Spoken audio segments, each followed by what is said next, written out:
تاریخ نے ثابت کیا کہ پوری انسانی تاریخ میں رسول اکرم رحمت عالم صلی اللہ علیہ وسلم سے پڑھ کر عقل و دانش کی باتیں کرنے والا، حکمت کی باتیں کرنے والا اور کوئی انسان نہیں ہے۔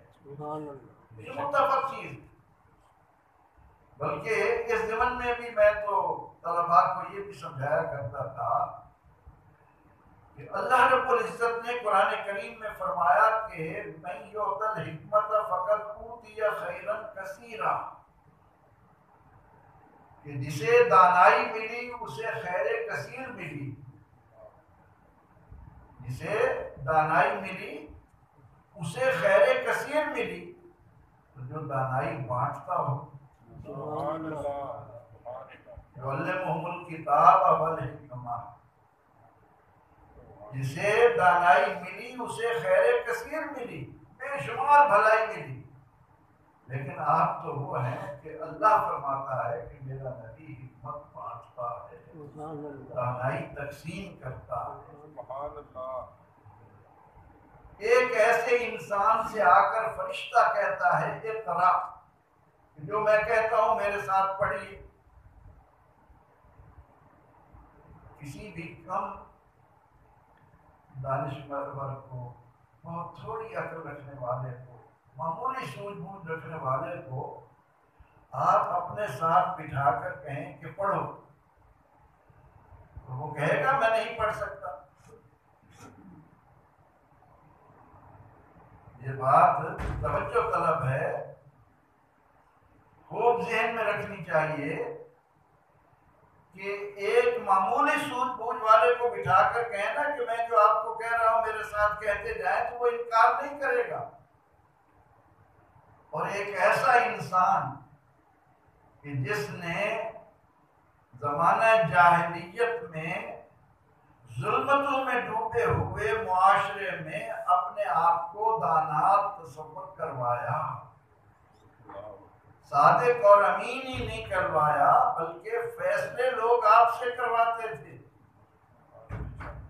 یاد ہے نا کہ جب خانہ کعبہ تعمیر ہوا اور حجر اسود رکھنے کا وقت آیا تو تلواریں نیام سے نکل آئے، جاہلیت کا دور تھا۔ کیا فیصلہ ہوا؟ رک جاؤ، کل جو آدمی سب سے پہلے حرم میں داخل ہوگا اس سے فیصلہ کروائیں۔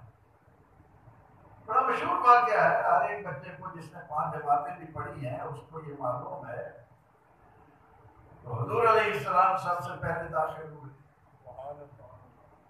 اور آپ کو دیکھ کر کسی نے نہیں کہا کہ نہیں ان سے فیصلہ نہیں کروانا، بلکہ شور مچا، امین آ گیا، صادق آ گیا، ان سے ہی فیصلہ کروائیں۔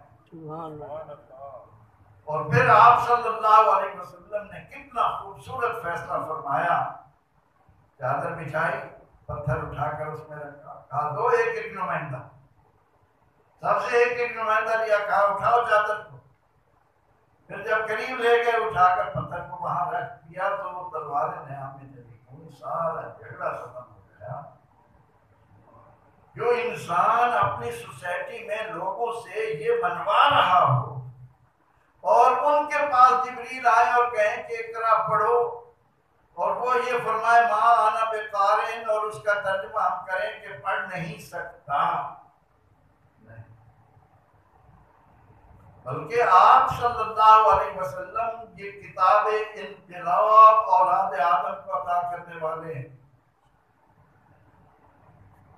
وہ کتاب انقلاب کہ لا صغیر ولا کبیر الا فی کتاب، کوئی چھوٹی بڑی چیز ایسی نہیں جو اس میں نہ ہو، لا رطب ولا یابس الا فی کتاب، کوئی خشک و تر چیز ایسی نہیں جو اس میں نہ ہو، تبیانا لکل شیء، جو ہر شے کو بیان کر رہی ہے، جس میں ہر شے موجود ہے۔ اللہ، امام شافعی رحمۃ اللہ علیہ کے دور میں ایک موٹا آدمی تھا، اس کو بڑھاپے میں اللہ نے اولاد بیٹی دی۔ اس نے خوشی میں آ کر قسم کھائی کہ میں بیٹی کو جہیز میں دنیا بھر کی چیزیں، اور بیٹی آج جوان ہوئی، کل ہوئی، جب رخصتی کا وقت آیا لوگوں نے کہا کہ تم نے یہ قسم کھائی تھی اپنی قسم پوری کرو. وہ حیران ہوا کہ یہ تو میرے پاس میں نہیں ہے، میں تو غریب آدمی ہوں، دنیا بھر کی چیزیں کیسے دوں. جس سے بھی پوچھتا وہ کہتے ہم کیا حل بتائیں، آپ نے قسم کھائی ہے. آخر لوگوں نے کہا کہ امام شافعی رحمۃ اللہ علیہ کے پاس جاؤ، وہ تمہیں اس کا کوئی حل بتائیں گے، وہ بڑے دانا انسان ہیں. چنانچہ وہ آپ کی خدمت میں گیا. آپ نے اس کی بات سن کر فرمایا کہ جاؤ بیٹی کو جہیز میں قرآن دے دو. قرآن دیا تو جہاں بھر کی چیزیں. یہ یہاں لاہور میں ایک رنجیت سنگھ حکمران تھا، اس کے پاس ایک مولوی صاحب گئے. وہ مولوی صاحب کو دیکھ کر کہنے لگا کہ مولانا میں نے سنا ہے تمہارے قرآن میں ہر شے ہے. وہ کہنے لگے کہ ہاں ہمارے قرآن میں ہر شے موجود ہے. تو کہنے لگا کیا میرا ذکر بھی ہے؟ اب رنجیت سنگھ لاہور کا حاکم مولوی صاحب سے کہتا ہے کیا میرا ذکر بھی ہے؟ اور مولوی صاحب بڑے سنجیدہ انسان تھے، زیرک تھے، دانا تھے. کہنے لگے ہاں تیرا ذکر بھی ہے. قرآن کہتا ہے ابا واستکبر وکان من الکافرین. قرآن کہتا ہے کانا جو ہے نا وہ کافروں میں سے ہے. یہ کہاں سے کانا تھا؟ تو مولوی صاحب نے انہیں قرآن سے یہ بھی ثابت کر کے دکھا دیا. پھر یہ تو ہم ویسے ہی بات کر رہے ہیں ایک مزاح کے طور پر، لیکن بات کیا ہے کہ یہ مہینہ قرآن کا مہینہ ہے. چاہیے تو یہ تھا کہ امت مسلمہ، تمام امت مسلمہ اور پاکستانی قوم بھی، یہ بھی امت مسلمہ کا ایک حصہ ہے، یہ جب رمضان میں تراویح کی صورت میں اکٹھے ہوں اور انہیں یہاں سے قرآن سنایا جا رہا ہو تو انہیں پتہ چلے کہ ہمیں کیا کیا کہا جا رہا، ہمیں کیا ہدایات دی جا رہی. وہ کتاب جس نے اتنا عظیم تاریخی انقلاب برپا کیا،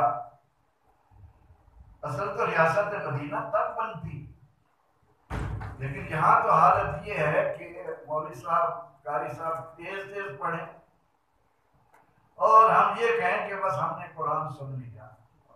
یہ قرآن صرف سننے کے لیے نہیں ہے، یہ تو دلوں کو تبدیل کرتا ہے، یہ تو معاشرت کو اخلاق سے معمور کرتا ہے، یہ تو معیشت کو سدھارتا ہے، یہ تو سیاست کو اس کی صحیح جہتیں عطا کرتا ہے، یہ تو انسانی ہمدردی کے سارے پہلو اجاگر کر کے لوگوں کو زمین پر چلتا پھرتا فرشتوں سے افضل انسان بناتا ہے. لیکن ہم رمضان آتا ہے، پہلی 2-4 راتوں میں ہم بڑے شوق سے آتے ہیں، مسجدیں بھر جاتی ہیں، لیکن ہم میں سے کون ہے جو یہ کہے کہ اکثریت کہ میں سمجھ بھی رہا ہوں کہ کہا کیا جا رہا ہے. برکت کے لیے رہ گئی کتاب. یہ کتاب شاندار غلافوں میں لپیٹنے کے لیے رہ گئی. یہ کتاب مرنے پر ثواب پہنچانے کے لیے رہ گئی.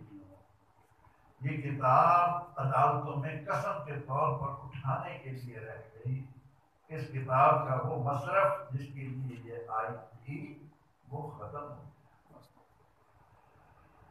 یہ کتاب جب نازل ہوئی اور فرشتے نے آ کر کہا اقرا پڑھو، اللہ کے نبی علیہ السلام نے، جنہوں نے ابھی تک مکہ کی سرزمین پر اپنے نبی ہونے کا اعلان نہیں کیا، آنے والے فرشتے سے کہا ما انا بقارئ، میں پڑھنے والا نہیں، میں نہیں پڑھوں گا. فرشتہ آگے بڑھتا ہے اور حضور علیہ السلام کو سینے سے لگا کر زور سے کھینچتا ہے، پھر کہتا ہے اقرا پڑھو. آپ کا وہی جواب ہے ما انا بقارئ. فرشتہ جب تک اقرا اقرا اقرا کہتا رہا، آپ کا جواب یہی تھا کہ میں نہیں پڑھوں گا. کیوں؟ فرمایا مصر کی قدیم تہذیب کو دیکھ لیں، یونان والوں کو دیکھ لیں، روم والوں کو دیکھ لیں. پڑھنے کا دعویٰ تو وہ بھی کر رہے ہیں، لیکن اس پڑھائی کا فائدہ کیا؟ اس پڑھنے سے ہمیں فائدہ کیا جب ہم اپنے آپ کو پہچان ہی نہ سکیں، جب ہمارا تعلق پیدا کرنے والے کے ساتھ قائم ہی نہ ہو تو اس پڑھائی کا فائدہ کیا؟ اسی لیے جب فرشتے نے کہا اقرأ باسم ربک الذی خلق تو آپ نے پڑھنا شروع کر دیا۔ سبحان اللہ۔ فرشتے نے کیا کہا؟ اپنے رب کے نام سے پڑھو جس نے یہ سب کچھ بنایا ہے۔ کہا اسی تلاش میں تو یہاں بیٹھا ہوں، 5 سال ہو گئے ہیں میڈیٹیشن کرتے ہوئے، غور و فکر کرتے ہوئے، لہذا اس کتاب کے نزول کے، اس کے آغاز کے وقت امت مسلمہ کو واضح کر دیا گیا، بتا دیا گیا کہ قیاس اپنی ملت پر اقوام مغرب سے نہ کر، خاص ہے ترکیب میں قوم رسول ہاشم۔ سبحان اللہ۔ ہمارا نظام تعلیم اور ہونا چاہیے، ہمارا نظام تعلیم ابتدا سے بندے کا تعلق رب سے جوڑنے والا ہو۔ جس بندے کو اپنے پیدا کرنے والے کا نہیں پتا اور وہ ڈاکٹر ہے، انجینئر ہے، پی ایچ ڈی ہے، بہت بڑا سکالر ہے دنیا کا، کیا فائدہ؟ یہ اس کتاب کا جس کا مہینہ ہم منا رہے ہیں، اس کا پہلا سبق ہے، اور اس کے بعد جب آپ صلی اللہ علیہ وسلم آتے ہیں اس معاشرے میں جہاں زبان دانی عروج پر ہے، جو اپنے آپ کو فصیح و بلیغ اور اپنے ماں سوا کو عجم گونگا کہتے ہیں۔ قرآن پاک جب نازل ہوا نا تو جزیرہ عرب میں عربی زبان کی فصاحت و بلاغت کا خوب چرچا تھا۔ اس میں جس قبیلے میں کوئی شاعر پیدا ہو جاتا وہ خوب دعوتیں اڑاتے، جشن مناتے کہ ہمارے ہاں شاعر پیدا ہوا ہے، یہ اپنی فصاحت و بلاغت سے ہمارا نام بلند کرے گا، ہماری برادری دنیا کی دیگر برادریوں میں عرب میں ممتاز ہو جائیں گی۔ اور وہ جس شاعر کا اچھا کلام ہوتا اس کو سونے کے پانی سے لکھتے اور خانہ کعبہ میں لٹکا دیتے۔ اور نوجوان جنہیں یہ شوق ہو اس زبان میں تحقیق کا، اس سے دلچسپی کا، وہ آج بھی سبا معلقات ان کو اٹھا کر دیکھیں کہ وہ کیسا شاعر تھا، زہیر بن ابی سلمہ کیسا شاعر تھا، لبیب بن ربیعہ کتنا بڑا شاعر تھا، خمسہ کیسی شاعرہ تھی۔ یہ آج بھی موجود ہیں ان کی زبان کے چرچے اور نمونے۔ اس سوسائٹی میں جہاں حضور علیہ السلام نے 40 سال گزارے تھے، اپنے اخلاق اور کردار سے ایک بہترین انسان تو بنوایا تھا، لیکن آپ نے اس اثناء میں کوئی شعر نہیں کہا، کہیں پڑھنے کے لیے نہیں گئے، کہیں ظاہر نہیں کیا کہ میں عربی زبان کا بہت بڑا سکالر ہوں۔ اس معاشرے میں آ کر آپ نے فرمایا لوگوں میں اللہ کا رسول۔ اے عبداللہ کے جائے آمنہ کے ساتھ نور نظر کیا ہوا؟ کل تک تو آپ ہمارے درمیان رہے، 40 برس گزارے، آپ نے کبھی ظاہر نہیں کیا کہ میں اللہ کا رسول ہوں، اور آج آپ یہ اعلان کر رہے ہیں کہ انی رسول اللہ علیکم جمیعا، او پوری دنیا کے انسانوں سن لو میں اللہ کا رسول۔ دلیل کیا ہے؟ کیوں رسول کہہ رہے ہیں؟ فرمایا دلیل یہ ہے کہ مجھ پر یہ اتر رہا ہے، مجھ پر اس کا نزول ہو گیا ہے۔ اب اس کتاب کا نزول شروع ہوا اور پورے مکے میں کھڑکھڑاہٹ پیدا، ہلچل مچ گئی تھی۔ یہ کیا؟ ہمارے درمیان رہنے والا، 40 سال ہمارے اندر بسر کرنے والا، اور یہ اعلان کر رہے ہیں کہ میں اللہ کا رسول ہوں، اور دلیل یہ دے رہے ہیں کہ دیکھو مجھ پر قرآن نازل ہو رہا ہے۔ اور صرف اتنا نہیں کہا کہ آؤ ان کنتم فی ریب مما نزلنا علی عبدنا فأتوا بسورۃ من مثلہ۔ اور بے مثل قصیدے لکھنے والوں، اپنے قصیدوں کو سونے کے پانی سے لے کر خانہ کعبہ میں لٹکانے والوں، میں تمہیں یہ بھی چیلنج کرتا ہوں، جانتے ہو میں کہیں پڑھنے کے لیے نہیں گیا، میں نے کسی سے کچھ نہیں سیکھا، میں تمہارے درمیان 40 سال رہا ہوں، اگر اللہ کے اس کلام میں تمہیں کوئی شک ہے تو اس جیسی ایک آیت تم بھی بنا کر دے۔ 20 صورتوں کا کہا، 10 صورتوں کا کہا، 3 صورتوں کا کہا، فاتوا بسورۃ من مثلہ۔ اور آپ صلی اللہ علیہ وسلم نے ان کی رسم کے مطابق اس قرآن کی سب سے چھوٹی سورہ کوثر کپڑے پر لکھوائی، خانہ کعبہ میں لٹکا۔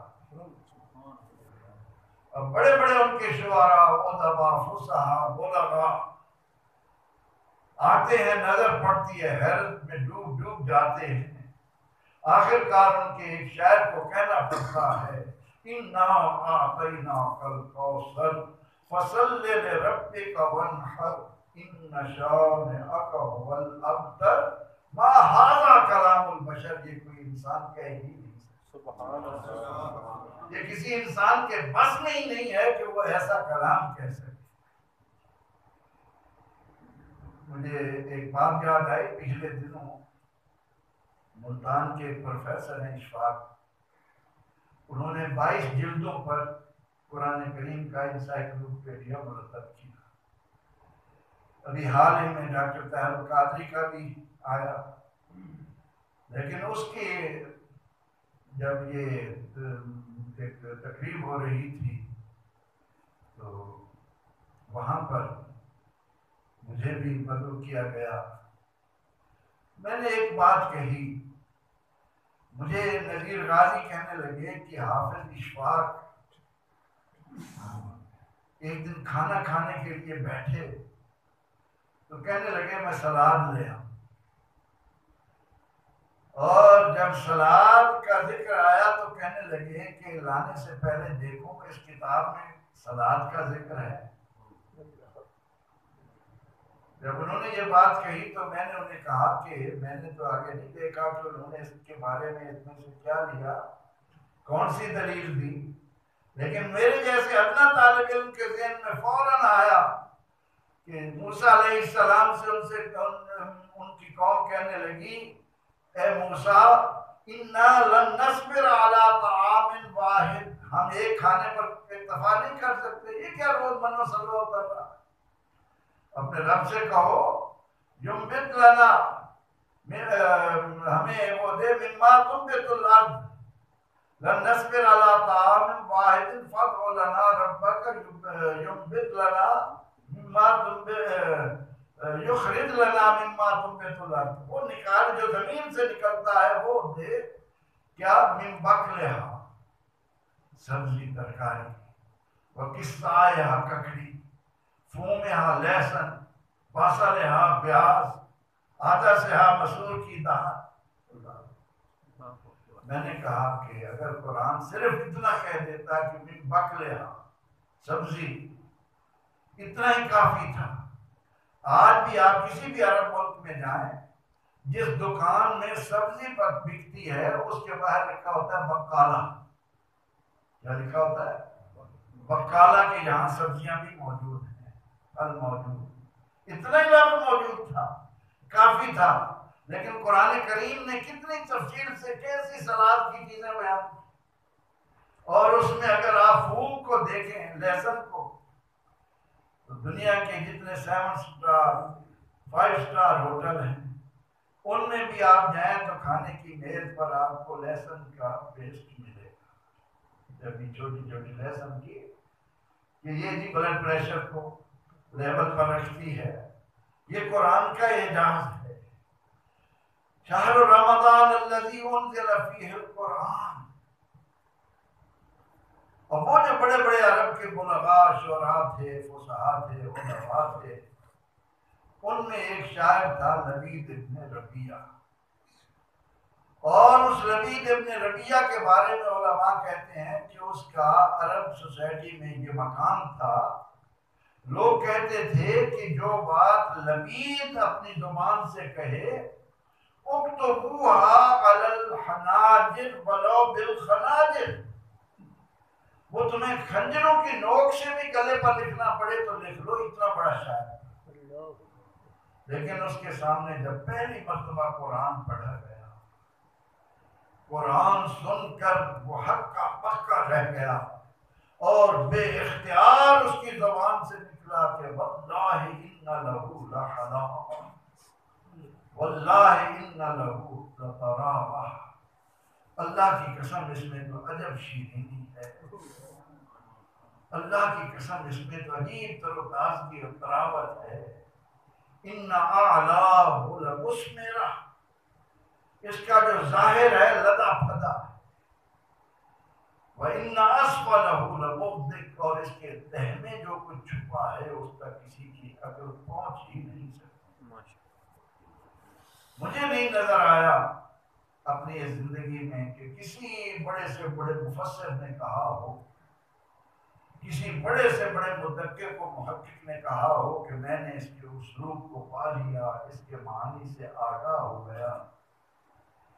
دوستو، یہ وہ کتاب ہے جس کی بعض صورتوں کے شروع میں حروف مقطعات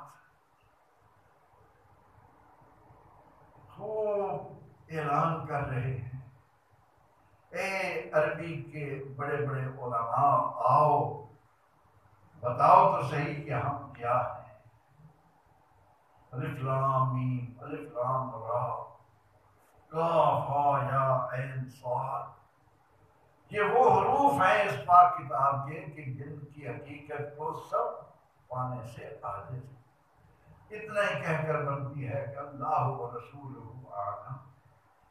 بلکہ ایک نکتہ اس میں یہ آتا ہے کہ ایک مرتبہ جبریل امین علیہ السلام جب حروف مقطعات لے کر آئے، وہ ایک ایک حرف پڑھتے ہیں، حضور علیہ السلام فرماتے ہیں علم تو میں جان گیا، علم تو میں جان گیا، میں نے جان لیا۔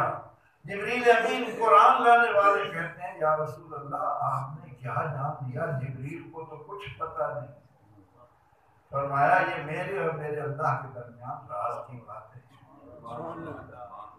جس قرآن کے حروف مقطعات تک کسی کی رسائی نہ ہو، چہ جائے کہ اس کے اندر جو معانی کے سمندر موجود، ایک ایک آیت کریمہ کے اوپر تشریح کر حضرت علی رضی اللہ عنہ فرمایا کرتے کہ اگر میں سورہ فاتحہ کی تفسیر لکھوں تو 70 اونٹ نہ اٹھا سکتے۔ سورہ فاتحہ روح البیان والے نے تو ایک بات یہ بھی بیان کی کہ حضرت علی رضی اللہ عنہ نے فرمایا کہ قرآن پاک کے سارے علوم سورہ فاتحہ کے اندر ہے۔ اس میں ہے سورہ فاتحہ، سورہ فاتحہ کے 17 نام کے قریب نام بتائے ہیں، ان میں سے ایک نام ام القرآن بھی ہے۔ سورہ فاتحہ کا جسے ہم فاتحہ پڑھنے کے لیے پڑھ لیتے ہیں، ایک نام ام القرآن بھی ہے کہ قرآن کی اصل ہے، قرآن کے سارے مضامین سورہ فاتحہ کے اندر موجود ہیں۔ فرمایا کہ سورہ فاتحہ کے پھر سارے علوم بسم اللہ میں موجود ہیں، بسم اللہ کے سارے علوم بسم اللہ کی با میں ہیں۔ فرماتے ہیں کہ یہ جو با کے نیچے نقطہ نظر آتا ہے نا وہ علی ہے، انا نقطہ تو تحت البا، اس نقطے کو حضور علیہ السلام نے فرمایا کہ انا مدینہ العلم و علی بابھا، میں علم کا شہر ہوں اور اس کا دروازہ مولا کائنات علی مرتضیٰ۔ آج صرف اسی بات پر اکتفا کرتا ہوں، بہت وقت ہو گیا اور آپ لوگوں نے آرام بھی کرنا ہوتا ہے، کہ قرآن کا مہینہ ہے، ہم اور کچھ نہیں کر سکتے، اتنا تو ہمارے پاس میں ہے کہ اس کو پڑھیں، اس کی تلاوت کریں۔ اس کی تلاوت کا ادنا ثواب یہ ہے کہ جو اس کی تلاوت کرتا ہے جب اس دنیا سے جانے لگتا ہے تو یہ بھی اس کے ساتھ قبر میں چلا جاتا ہے۔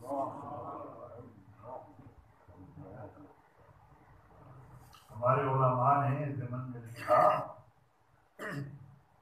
کہ کسی ایک سورت سے تو دوستی کر لو، صبح کے وقت آدھے سے زیادہ اس سورت کو پڑھ لیا، تھوڑا سا حصہ رہنے دیا، رات کو سونے سے پہلے اس کو مکمل کر لیا، پورا دن تمہارا قرآن پڑھنے میں شمار ہو جائے۔ اور جس سورت سے دوستی ہو جائے گی وہ سورت قبر میں جا کر بندے اور فرشتوں کے درمیان آڑ بن کر کھڑی ہو جائے گی۔ سورہ ملک کے لیے تو واضح طور پر تعلیم دی گئی، کہتے ہیں یہ میرا پڑھنے والا ہے، اس کے پاس کیا کرنے آیا، اس سے کیا حساب لینے آیا، یہ میں اس کا یعنی ادنا سے ادنا، ورنہ تو یہ کتاب آئی ہے لیتدبروا، اس میں تدبر کرو، تعقل سے کام لو، اپنے تشعر کو حرکت میں لاؤ، اپنی فہم و فراست کو متحرک کرو کہ اللہ تعالیٰ نے یہ کتاب 30 پارے کیوں اتاری ہے، اور یہی کتاب ہے جس نے تاریخ کا شاندار انقلاب برپا کیا۔ تو رمضان اور شہر قرآن کا چوری دامن کا ساتھ ہے۔ آقا علیہ السلام نے فرمایا من قرأ حرف من القرآن، جس نے قرآن کا ایک حرف پڑھا فلہ عشر حسنات، اس کے لیے 10 نیکیاں ہیں۔ عام دنوں میں، ان دنوں میں وہ نیکیاں کتنی پڑھنے ہیں؟ فرمایا لا اقول الف لام میم حرف، میں یہ نہیں کہتا کہ الف لام میم ایک حرف ہے، الف حرف لام حرف میم حرف، ہم نے پڑھا الف لام میم 30 نیکیاں عام دنوں میں۔ تو اللہ تعالیٰ ہمیں اس ماہ مبارکہ کے حوالے سے اس قرآن کے ساتھ بھی اپنے تعلق کو مضبوط کرنے کی توفیق عطا فرمائے۔ آمین۔ آخر دعوانا الصلاۃ والسلام